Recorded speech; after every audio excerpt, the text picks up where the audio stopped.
2026年3月19日，預苦期靈修，從悔改到生命的更新，使徒行傳2章37至42節。他們聽見這話，覺得扎心，就對彼得和其餘的使徒說：各位弟兄，我們應該怎樣做呢？呢一幕發生喺五旬節聖靈降臨之後。彼得嘅訊息使人睇見自己同被釘嘅基督有關。你們所釘的耶穌，神已立他為主為基督。當真理嘅光光照人心嘅時候，人自然會覺得扎心。這種扎心唔係絕望嘅定罪，而係聖靈賜下嘅憂傷，使人悔改、回轉、重生。悔改係新生命嘅起點。彼得對他們說：你們要悔改，並且每一個人都要奉耶穌基督的名受洗，使你們的罪得赦免，就必領受所賜的聖靈。呢度嘅悔改唔係單單情感上嘅後悔，而係改變方向嘅轉折，由本來背向神，而家轉身呼召我哋回轉嘅時刻，唔係為咗自責，而係為咗回家。悔改讓我哋經歷赦罪，亦同時領受聖靈嘅恩賜。赦罪使我哋被潔淨，聖靈使我哋被更新，兩者缺一不可。藉住聖靈，我哋能夠從知道福音進到活出福音。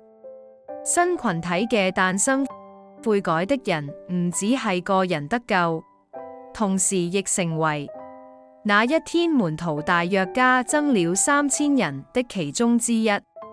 信主嘅人，他們都專心致志於使徒的教導、團契、擘餅和祈禱。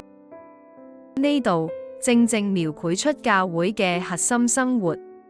初代信徒嘅生命係一種同行嘅生命，佢哋不單只喺信仰上連結，更加喺生活裏面彼此關懷、彼此建造。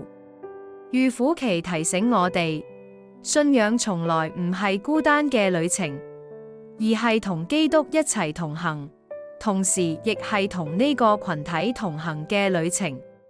聖靈塑造嘅新生活。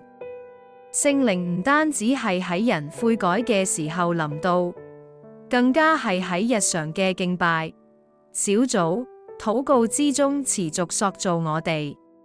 呢段經文睇到，教會嘅力量唔係外在嘅熱鬧，而係內在聖靈嘅更新。聖靈使人心柔軟，讓恩典嘅故事持續活喺群體當中。反思與默想。你上一次覺得扎心係乜嘢時候？神係咪正喺度呼喚你喺某個領域回轉？你嘅信仰係咪只係個人嘅私事，定係活喺群體中，同弟兄姊妹彼此勉勵？